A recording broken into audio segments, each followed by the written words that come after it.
国庆回来之后，不光是降温，身体也变得各种干。首先反应最灵敏的就是鼻子和嗓子，每天早上起来，嗓子鼻腔就跟塞了一团棉花一样，又干又堵。还出现咳嗽的情况，咳嗽声音比较清脆频繁，像干脆短促的金属音。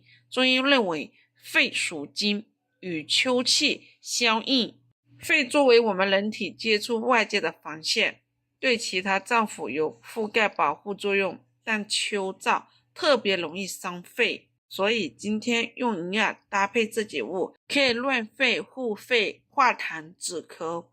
首先准备一朵银耳，泡发好之后要根部，然后用水冲洗干净，顺带把它捏碎。处理好的银耳放一旁备用。接着准备一个雪梨，雪梨是可以清热降火、清热止咳、补充水分。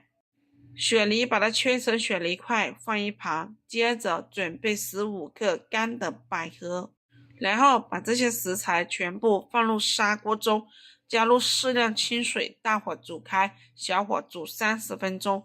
时间到了之后，打开盖子，加入1块冰糖，把冰糖煮至融化，一款清热润肺汤就煮好了。喜欢的话你也试一试。